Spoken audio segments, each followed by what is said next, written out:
Now will we see the magic?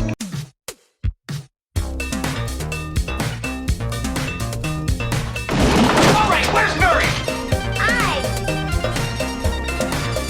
Okay, who is it? This is Jesus, kid. Know then that it is the year 10,191. Yes, we are bored. We're all bored now. Hi, good night. Good night. Hello and welcome to Mary vs. the Movies with your host Mary Jones. And Dennis Ling. And this week, we're going back to the beach. But we're not watching Back to the Beach. So last year, we watched Jaws 2. Yeah. Yeah. Yeah. It could have been worse. It could have been much worse. Yeah. But it was disappointing because like a retread, but not done as well. Yeah. And without two of the other characters. Yeah. Nothing against Roy Scheider, obviously. He's great. I love Roy Scheider. And honestly, I don't think he's bad in the film, but it just did. You could feel him sagging. You could feel Yeah. like he's like, this is gonna suck, isn't it? You know, I know there is a sequel to The French Connection, and I think he's in that as well, but I have no idea if that's any good. Yeah. And he's also in 2010, the sequel to this guy did a lot of sequels. What is up with that? You know? It's true. I guess All That Jazz doesn't have a sequel. We are going to do that movie at some point, actually. No, so this film does not have him in it, though. I know that. Nope. I don't actually know who directed this. I know Jaws 2 was that Jeannot Swark who did a couple movies we've covered. And but I have no idea who directs this. This is obviously like, if the second one was kind of a, hey, we need a sequel to this incredibly popular and important film.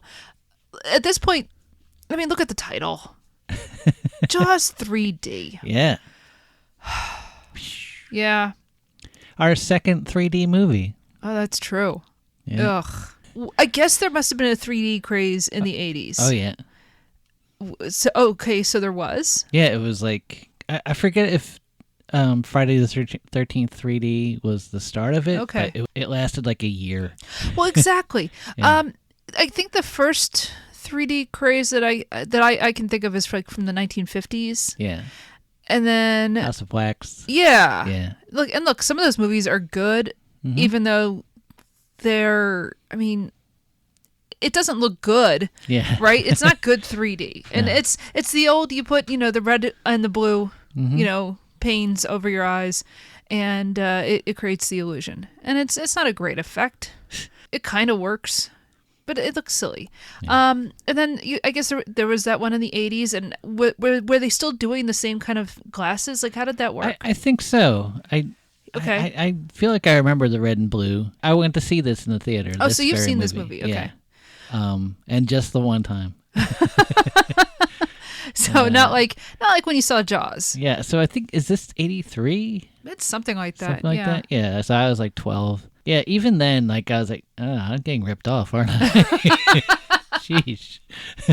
3D movies were a thing, and then the last iteration of 3D being everybody has to make a 3D movie was probably 10 years ago? Yeah. Starting with Avatar. Mm-hmm. And, James Cameron is sticking with it, but a lot of films came out that just should not have been in 3D. I'm sorry, those Hobbit movies, that's garbage. Oh, were they in 3D? They were in 3D. Oh, That's why geez. some of those scenes you're looking at, just like, well, this is stupid. This shouldn't be in here. And I know why they were in there. It's because, well, we can it'll look great in 3D at 60 frames per second rate. And it's just like, no, it looks terrible. What do you, this is, so, There's movies called Everything But the Hobbit. Yeah, I know, exactly. What is that love story? Why is there a love story between an elf and a dwarf? And, I'm sorry, we all know the love story between an elf and a dwarf that we actually want. Yeah. It's not this. Baron and Luthien. Well, fair enough. 3D, I mean, what was it? The Avatar, the Last Airbender movie that M. Night Shyamalan did, that just not good. I mean, because you're combining, just bad CGI, and you're putting these glasses on. I think the only 3D movies I saw that I understood why they were 3D was Gravity That Yep. had a wonderfully immersive feel. Yeah. And Coraline, that works. You know what? I never saw any of the Avatar movies. I don't really care. There was a Star Trek movie that was in 3D, and What era of Star Trek are we talking about here? I feel like this might have been Into Darkness. Yeah. No! Exactly. I did not pay for 3D to see that. No. And I wanted my money back, too. I don't walk out of films. I don't. That's just not me. I don't think I've ever walked out of a film, have I? I feel like I saw that twice. Yeah, you and did. I may have seen it in 3D one of the times. Wasn't with me. And the only thing that was 3D, or that the only thing that it made sense to be in 3D was the credits at the end. Oh man, if I'm still Supergirl had angry. been during the 3D boom, those credits would have been Yes. knocked your socks off.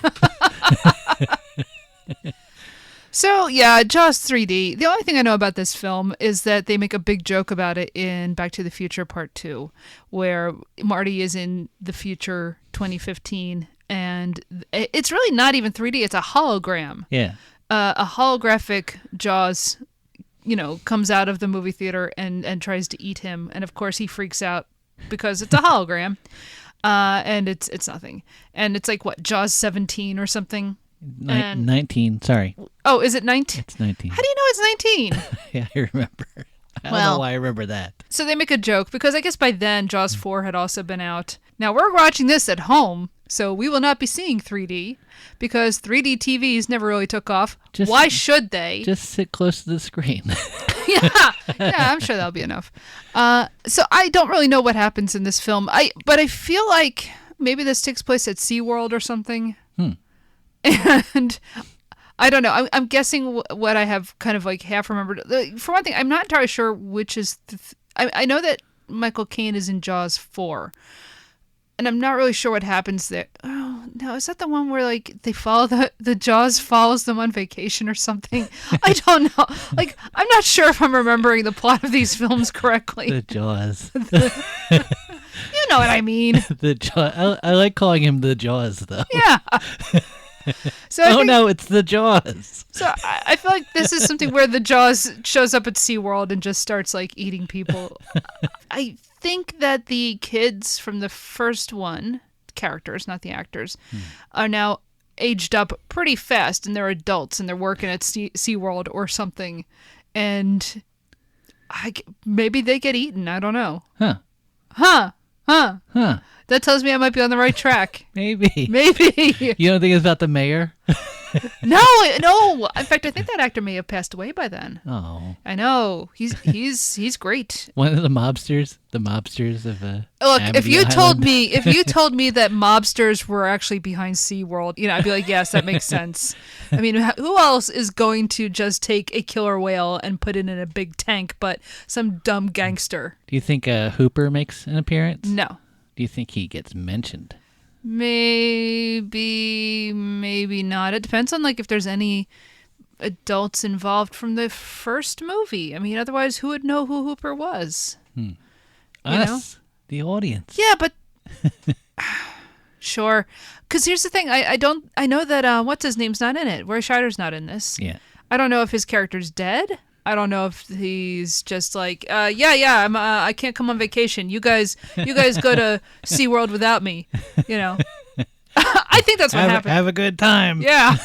I got to stay home and deal with the drunk teenagers getting eaten by new sharks. Yeah. Whatever. I don't, I have no idea what happens in this thing.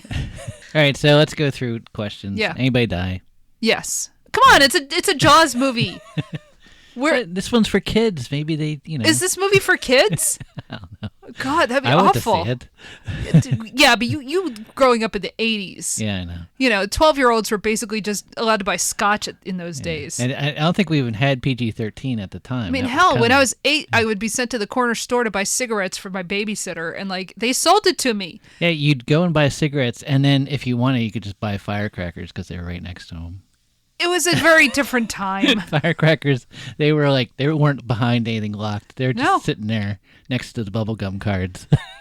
A more enlightened age. Okay, so is there a love triangle? I mean, there hasn't been one yet in a Jaws movie. Why start now? Think of the 3D implications. I don't look. I mean, now you're getting into like, did they make a 3D porno? Well, no. I mean, yeah, I'm sure there's one that exists, but no, not in this. I don't think there's going to be anything like that. All right. Is there an angry dad, as in a father shark, or is there an angry Brody on the other end of the phone? Yeah, there might be. Sure. Okay. Yeah. Or an angry boss. Yeah. Some sort of angry father figure.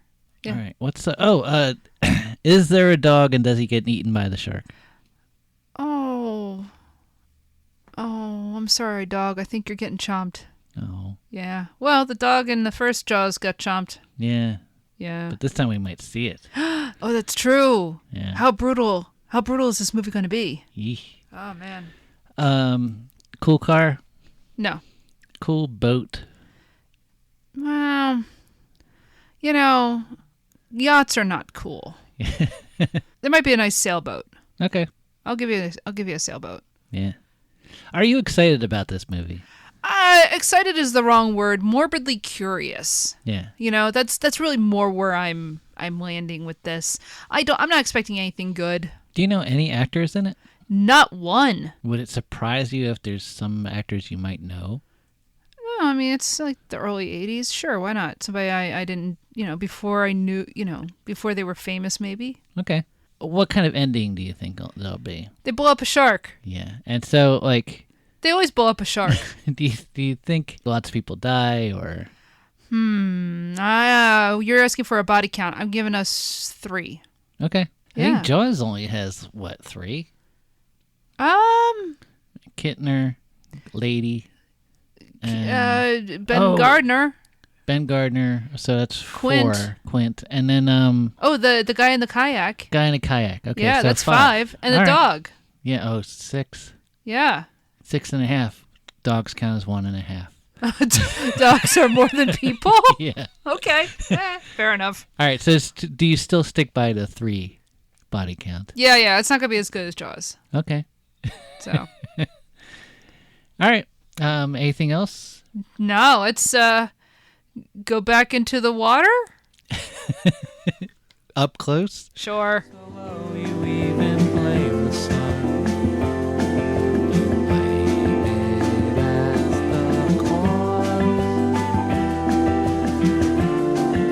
Shadows on the wall,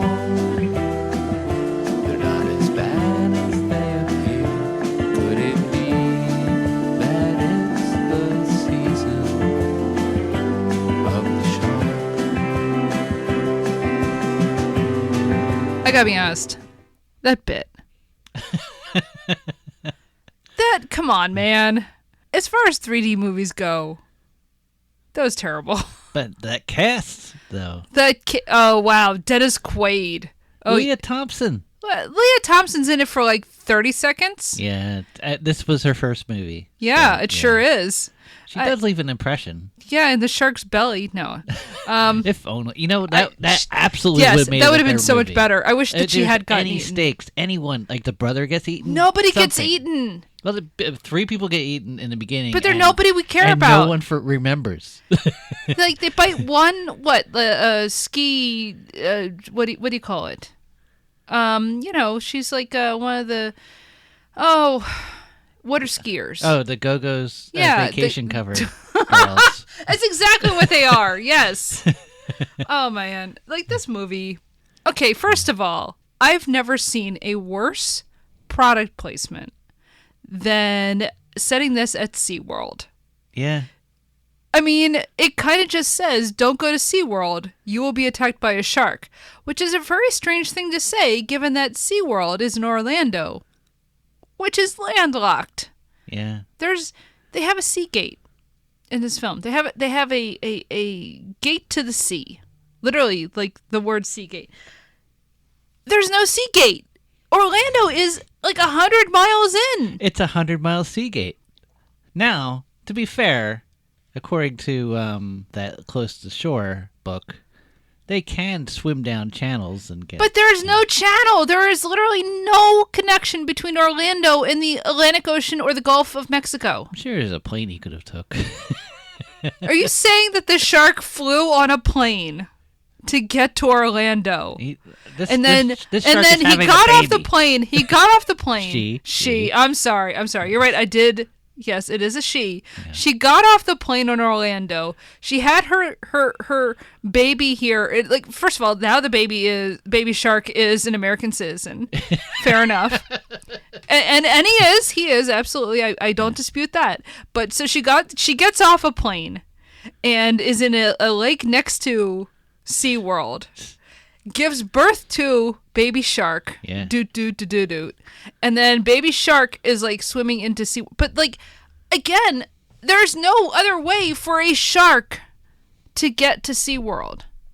If this film had been called Alligator or even Crocodile. Are you stealing your sister's idea? Yes, I am. My sister actually had this response. For those who don't remember or don't know, my sister, who has been on this show, she used to actually live in Orlando. She worked at Disney World. And she actually lived near SeaWorld. Yeah. So she knows this world, this whole place intimately. Yeah. And she's watching this, and she's just like, yeah, that can't happen. There's no way for a shark to get to Orlando. They'd have to get in a car. They'd have to get in a plane. You have to traverse land to get to SeaWorld. The thing is, if you haven't been to SeaWorld, you would have no idea that's in Orlando even. Wait, why wouldn't you? Okay, so let's unpack this for a second. Who cares about because SeaWorld? This movie sucks. Yeah. But it's set at SeaWorld. Yeah. Right? And so SeaWorld's whole thing, because I don't know that anybody goes to SeaWorld anymore, because now we're all just oh, why are you keeping these poor sentient creatures hostage? Yeah. So nobody wants to go to SeaWorld. I certainly don't. Shamu 10 should be set free. I mean, they make an entire movie called Free Willy about how you should not keep these animals caged up like this. It's weird and it's unhealthy for them. SeaWorld is a bad idea, right? And I said, look, I went to SeaWorld. Even with all this publicity with this movie. But somehow. That's what's just blowing my mind is I'm like, why would you sign up for this? Did you think it would this is going to make all of our fish scientists look good? Everyone loves Louis Gossett Jr. Do they? How many people have seen Iron Eagle 2 or whatever he's in? He was supposed to die, by the way, in this, and then they just liked his character. Again, a film with no stakes. I know. Now, I know I was going to say, black guys shouldn't get near sharks, man, in movies. That's true. All right, so look. This is a sequel, of course, to Jaws. When you get Jaws 2, so let's kind of play with the whole, town aspect again. And, Jaws 2, it's not a good movie, but I kind of get where it's not terrible. I've seen worse. Did you see the Japanese remake? I think it's Japanese. No. There's one, it's from 1981. Okay. And they tried to play it off as actual sequel until they got sued. But but it has the shark biting helicopter scene in it. Does it really? Yeah. Oh my God. It's something we've been wanting ever since 1966 with Batman. That's true. That's a fair point. Everybody wants sharks attacking helicopters. And for some reason we think it's a fair fight. I don't know. But this film stinks. I mean, it's just a wet fart of a movie. It's pretty bad. Look, when your biggest star is Dennis Quaid, and that's it. He's okay. It's just that I'm sorry. Look, Dennis Quaid's whole energy in this is Harrison Ford couldn't be bothered. Yeah. Why would he? Yeah. So here's Dennis Quaid. You're talking about Mike Brody here. Yeah, okay. Mike Brody, one of the Brody boys from Jaws. Now he's an adult who's about 30. How aged up are they? I haven't done the math, but it's ridiculous. They are far too old. That or just people aged terribly back in the early 80s, which is true. And so the younger, I forget what the younger brother's called. He's Sean, I think. Yeah. And he's supposed to be going to college out in Colorado. He wants nothing to do with the sea. And look, again, I've seen Jaws. Why would you? Yeah. Of course you're going to go to school out in Colorado. Totally understand. You saw a dude get eaten in half, and then you were stuck on those boats. He's barely in this. Yeah. The younger brother is barely in this. This is all on Dennis Quaid's shoulders. Actually, Dennis Quaid is in it maybe 30%. It moves around to like, and this is what else is happening at the park. That's true. That's true. There's kind of no center to this movie. Well, exactly. It moves around a lot. The first two Jaws movies, for better or worse, they're all centered on Brody. Yeah. That works. You want to have a character that you're kind of seeing this issue through. You know, they do occasionally go off into like, you know, whatever town he's or something, but for the most part it is Chief Brody. It's implied that he's still alive. They make some sort of comment about like dad on the phone or whatever. Scheider was just like, yeah, no, I have literally anything else to do. Like, I think the quote was that Mephistopheles couldn't drag me back to that film. And he purposely made Blue Thunder. Yeah. Just so he was unavailable while they were. Look, we're gonna do Blue Thunder at some point. I know. I keep asking. I know. We can make that Dennis versus Mary. Sure. It's gonna be. Yeah. Yeah, we'll get to Des versus Mary month at some point, but so he obviously stayed far away from this, but he's supposed to be alive. But this film doesn't commit to having it focused just through any one particular person, and that doesn't work, right? Look, the guy who directed this, he was actually the art director for Jaws and I guess Jaws 2 and a lot of other stuff, and he is a very successful art director, but this dude has, you know, he doesn't really have a vision. Yeah. Right? In terms of how to direct a film. And like that makes this kind of interesting as a case study of what a director actually does, right? And what a director does is he provides a vision. He provides like, this is what the idea of the film is, and this is the point of view that we're going through. Yes, you can have the screenwriter, but that stuff will get changed. That there will be rewrites, there will be, you know, script doctors and whatnot. Though also an editor can do that. Yes, absolutely. But you know, a good director, they choose their editor. Maybe it's somebody they've collaborated with for a long time. You know, somebody who like understands their sensibilities or has certain instincts, and you know, they come together. I have no idea who the editor for this is. They need to put in more work. It's because, again, like, it's not that I've seen worse edited films, but this is a little languid. Not as languid as some films we've watched recently, but which, yeah, you people will find out in a couple of episodes.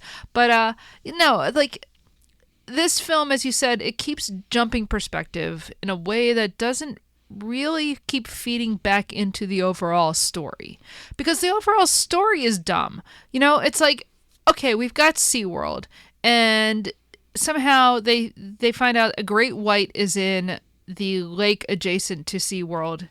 Hey, if we can just capture this great white, now we've got a great white that we can put on display. Actually, could I go back to the beginning? Sure. So the first clue, things are wrong. Yeah. Jaws opens, there's a girl swimming, and there's like a party, everything, and this kind of iconic scene, and a girl gets eaten. This movie opens with a fish getting eaten and his head floating in front of your face. Oh, yeah, exactly. It's just like... It's like, oh no, fish are in trouble.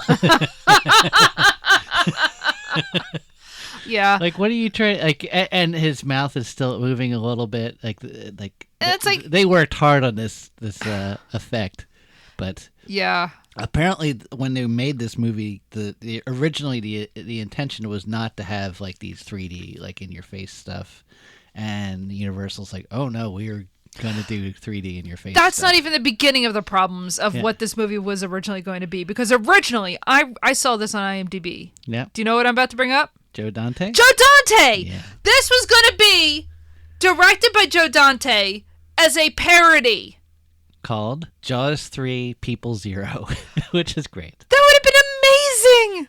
But did you hear why that got not knocked down? No! That was Spielberg. Spielberg didn't like it? He said, I won't make movies for you, Universal, if you make that movie. Yeah. Oh my God.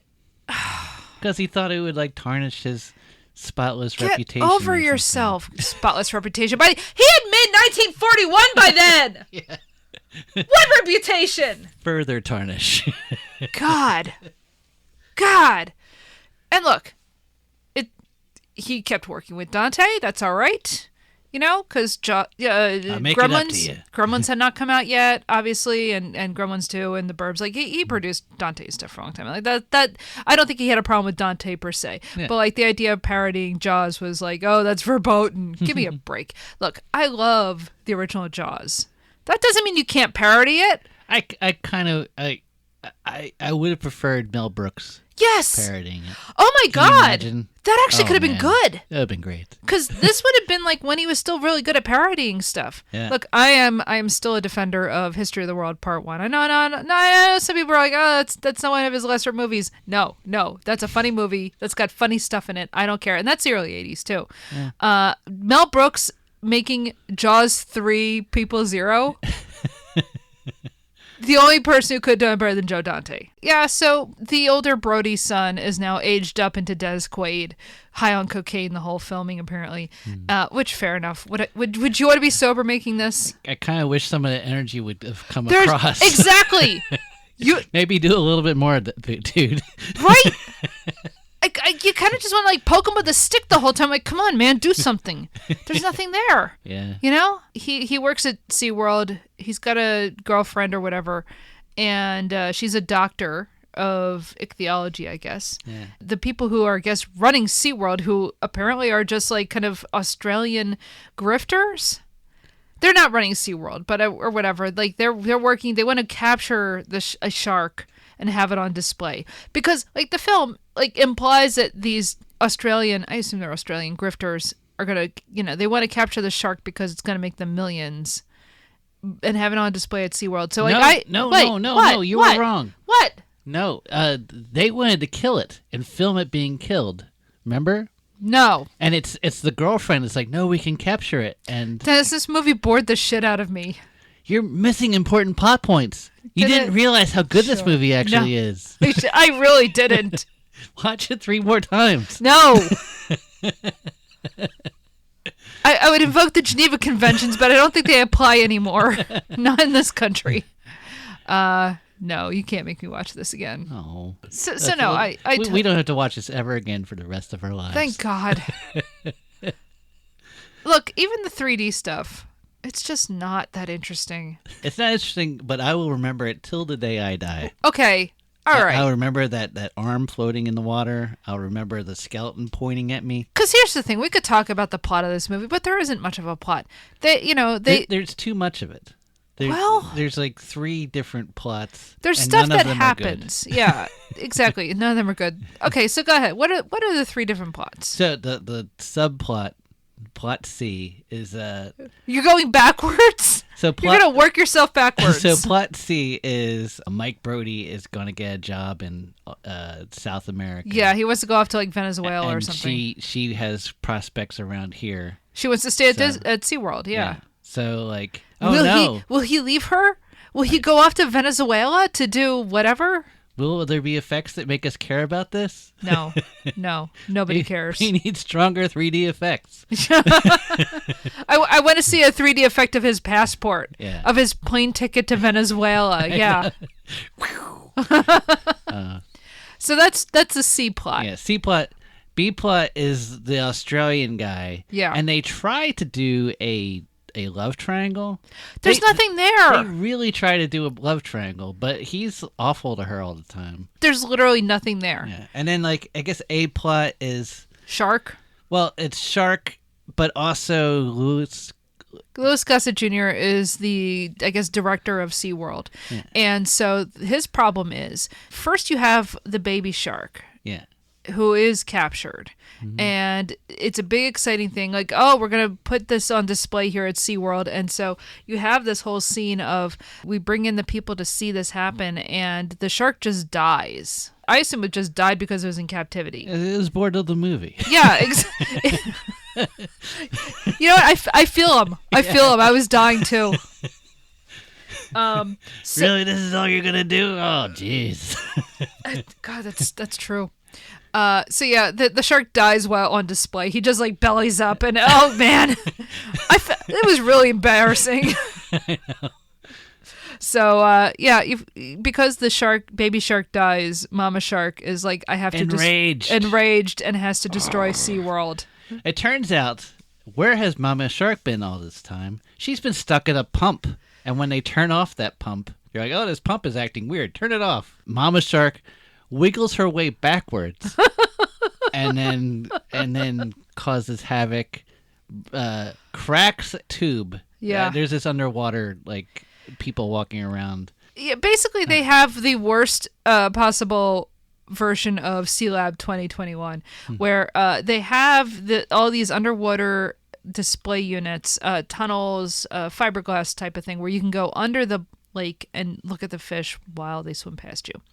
And, like we were just at Epcot. Dozens of inches under the water. Yeah, exactly. They're not even that far under the water. That's the thing. Like, it's not as if they're, full fathoms 5, my father's eyes, of my bones are coral made. No, they're just like 10 feet underwater. They're not that far.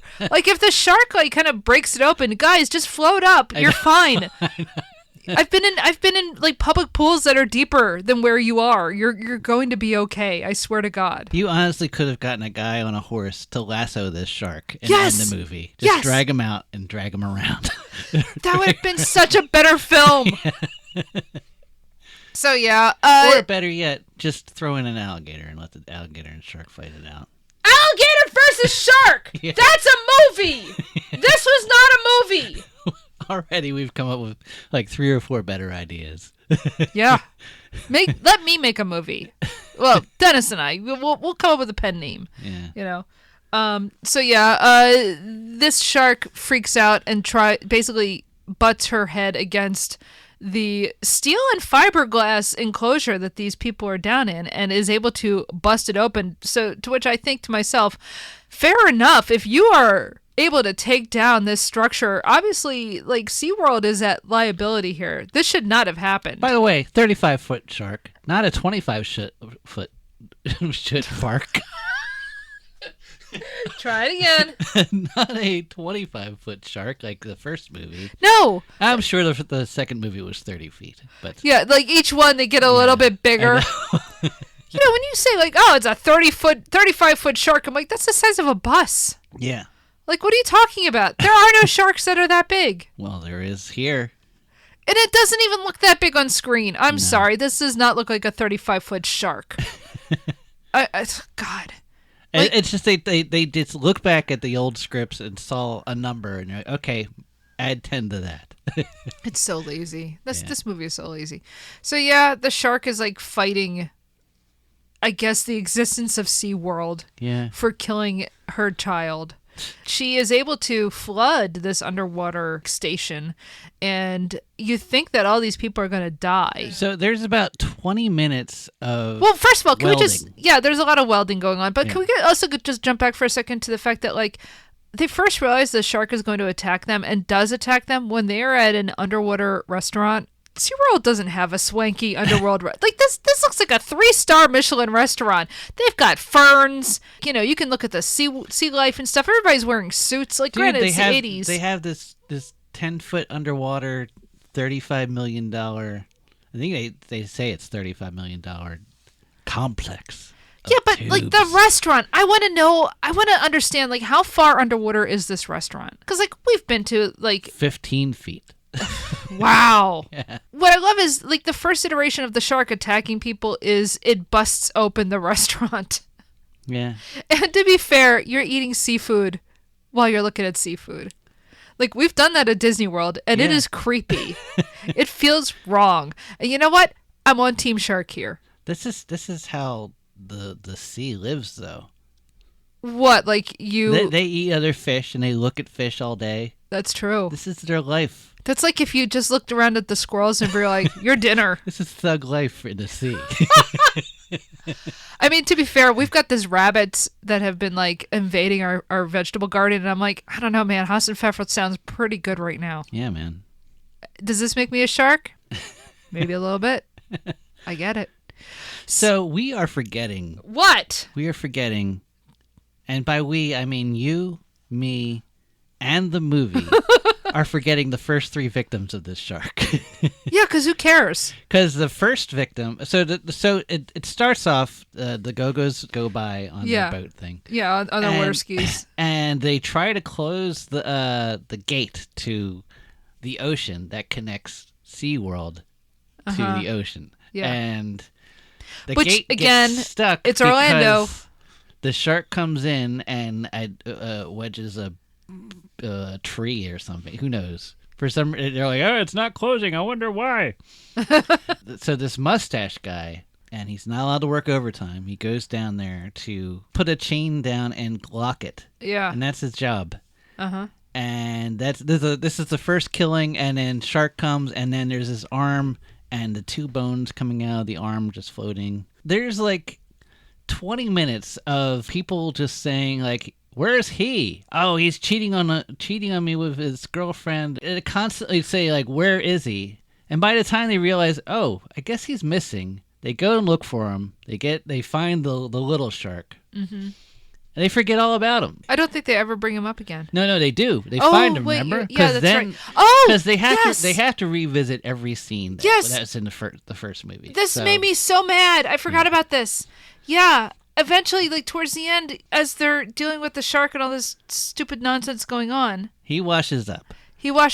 And it's supposed to be like the like, oh no, they found this poor girl's body. I can't look at it. It's so gross. Or specifically because we see like kind of his head and torso wash up, and so what it's supposed to evoke is the famous scene of Ben Gardner's boat. Yeah, where and look, we've seen Jaws in the theater many times, right? And if you go with a big group of people, and sometimes there'll be a mix of people who've seen it many times, or this is the first time they've seen it. It's a famous scene of Richard Dreyfuss.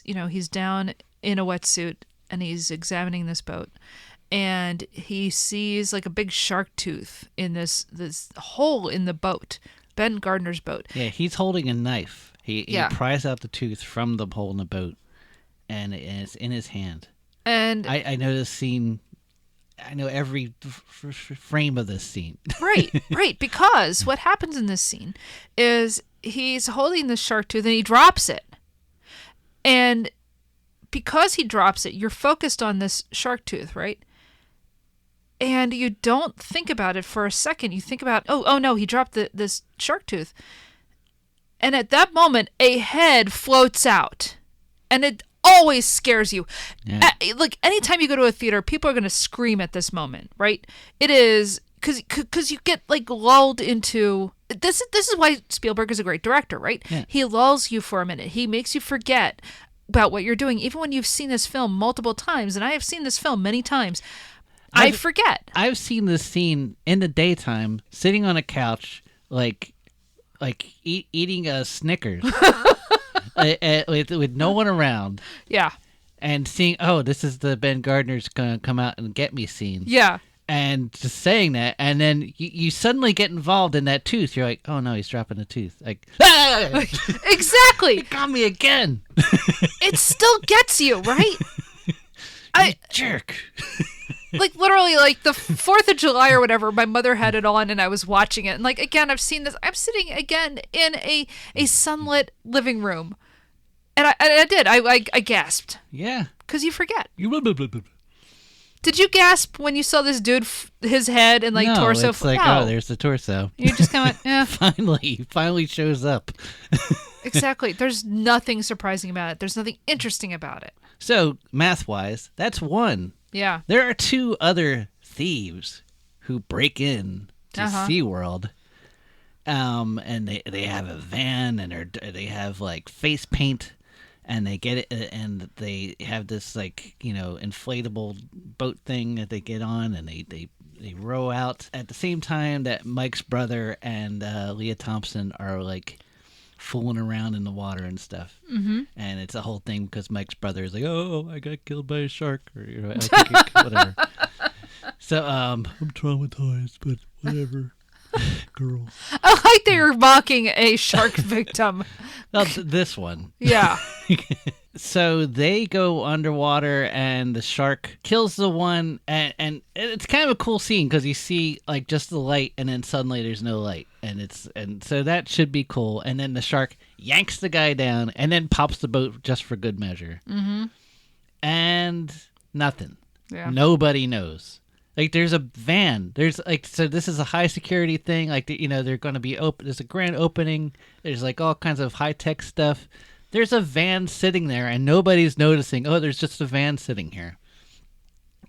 Ugh. It's like they just wanted to kill more people, but they didn't want to we'll not put this in the plot. We'll just have more people die. So speaking of people dying, Yeah. so, the shark is attacking SeaWorld and like you have all these people trapped in this underwater, I should say, tube thing. And we have to have people go into the water and take on the shark. And somebody gets eaten by the shark. One of the Australian guys. Oh, yeah. And he has with him like a grenade. Yeah. And so just it's Sean Bean. Why yeah, not? right. It may as well be Sean Bean. And, as soon as you see him, that guy's getting eaten. They guys like trap the shark or whatever, and you can see his body like in there, and he's still holding the grenade. It looks so ridiculous. Like he's just sort of like in the mouth, as if I was holding I don't know, gum or something in my mouth. That's really what it is. And they're able to like kind of get a stick and pull the pin out of the grenade. Yep. And they blow up the shark, destroying the shark except for its famous jaws, which fly in your face. Oh God, it's so cheap. In slow motion. It's so bad. I love that scene because it has like this slow motion of them like shocked, like the shark is coming for the window, and yes, because people are still underwater. Yeah. And so yeah, they blow up the shark. It's like a bad 3D effect. Yeah. It's very dumb. The people are saved. Louis Gossett Jr. I guess survives. I have to say, as Jaws 3D or as regular Jaws 3, it looks really bad. Oh, it looks terrible. Like it's just like whatever they did to remove the 3D stuff. Like it just you're just looking at a weird so cartoon. dumb. Like all you see, like because it's like they had to use like these polarized filters or whatever, and so all you see when you're watching it on like Peacock or whatever,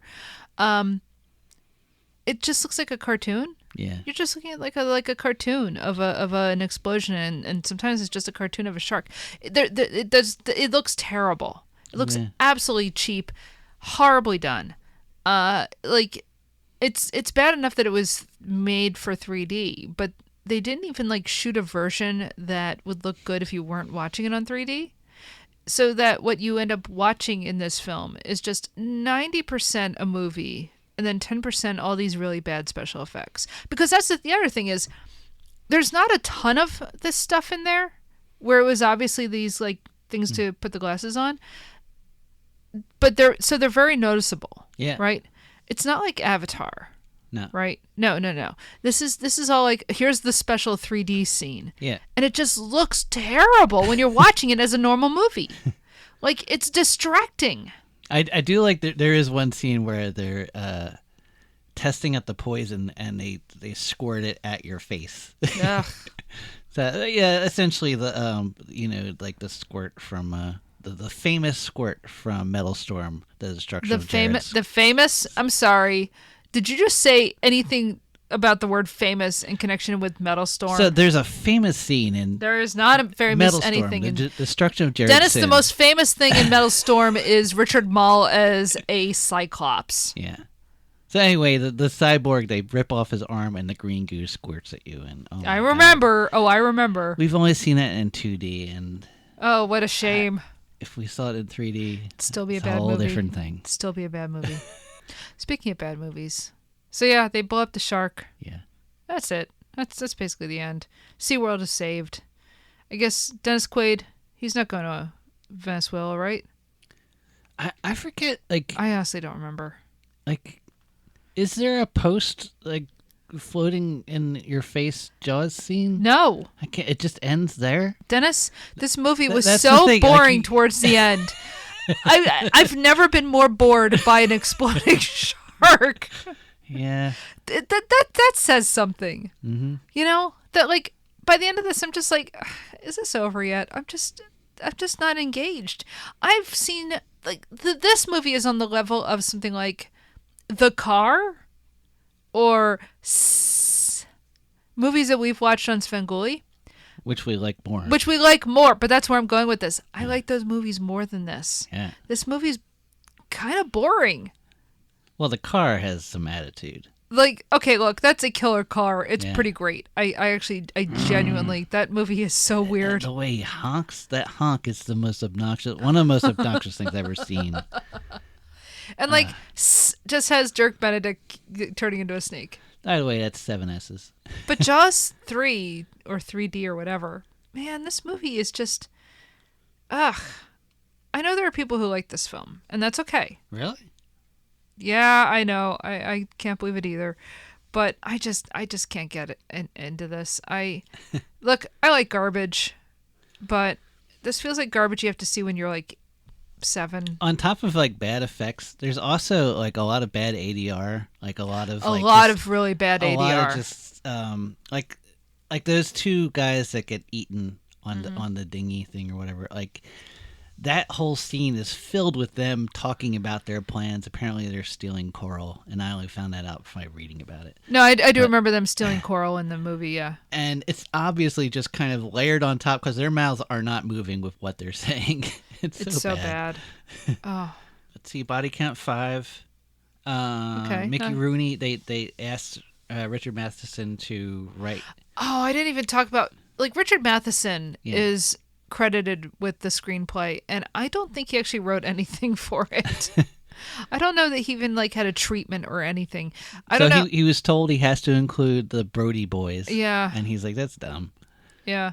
And to be fair, look, Richard Matheson, great 20th century science fiction writer, wrote a lot for like the Twilight Zone and other stuff. Like he has written a lot of stuff that is fun or compelling or whatever. He wrote the original I Am Legend, which became the Omega Man, and just the whatever the vampire movie with what's his name, Vincent Price.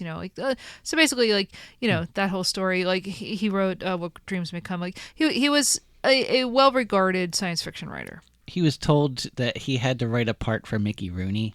Yeah. Who didn't show. No. Yeah. Where would you put Mickey Rooney in this? As bait? I think that's fine. I think the Stonecutters were involved. They're like, we gotta keep him going. Yeah. That's all right, guys. One more insult in its entire existence. Yeah. Apparently, and there was AI upscaling for the 4K release. Ew. I know. So what's there to upscale? There's just no end to the misery of this movie because it's like even now it's still finding ways to annoy.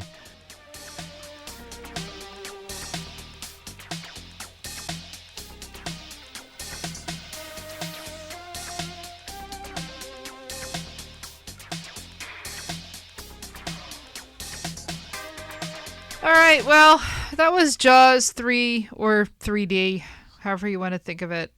Starring Dennis Quaid, Bess Armstrong, Simon MacCorkindale, Louis Gossett Jr., John Putch, Leah Thompson, and P.H. Moriarty. Written by, sort of, Richard Matheson and Carl Gottlieb, and directed by Joe Alves, who was like the art director and stuff on other Jaws movies. And this is the only film he ever directed. I think he was just like, yeah, this ain't for me, buddy. And fair enough. Or other people were. Yeah.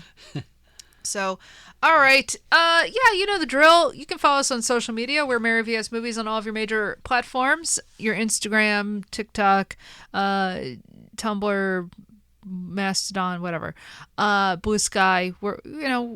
We have a Facebook page, Mary versus the Movies. We have a website now, maryvsmovies.com, that Atlanta has been wonderful enough to put together for us and is the web mistress of. So, if you really want to get in touch with us, go to the website, maryvsmovies.com.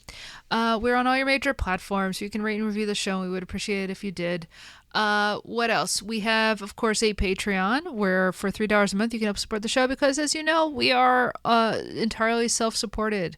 We don't have ads. We're not a network. We are just doing this on our own. So if you want to help pay for the costs, and things do cost money, we would really appreciate it if you did. Go to patreon.com/MaryVSMovies. And if you do sign up, you will get access to our whole other show, Hollywood Avalon, which is us watching Arthurian movies, which is anything from Bugs Bunny cartoons to Indiana Jones to the movie King Arthur from 2004 that I really hate, and you can listen to me get very angry at. So yes, Mary vs. Movies, Patreon. What else? Let's see. Oh, that's right. So we have the Return of the Coin, Dennis. What? That's right. We're going to flip a coin between two films. What films? Well, let me find the thing first. What coin? Well, that's a whole other thing, because you've been using this Euro coin, and it is not heads and tails. It is, let me look at this. Oh, wait, that's a quarter. Okay, so thank God. I don't know who stole the Euro coin, but we've been replaced with a quarter. Thank God. All right, so I'm saying heads. Yep. American Graffiti / Another American Graffiti, because I want to watch Another American Graffiti, but we've watched American Graffiti, and so like we're not really covering American Graffiti, but I kind of do want to like do both of those. Do you know what I'm saying? No. Okay, we're going to do Another American Graffiti. Okay, good. We're going to do Another American Graffiti, right? Yep. But we'll probably also end up talking a bit about American Graffiti, which I think is an amazing film. I love that movie. But so I'm curious about where Another American Graffiti kind of sits next to that, right? Americans Graffiti. Yes, fine.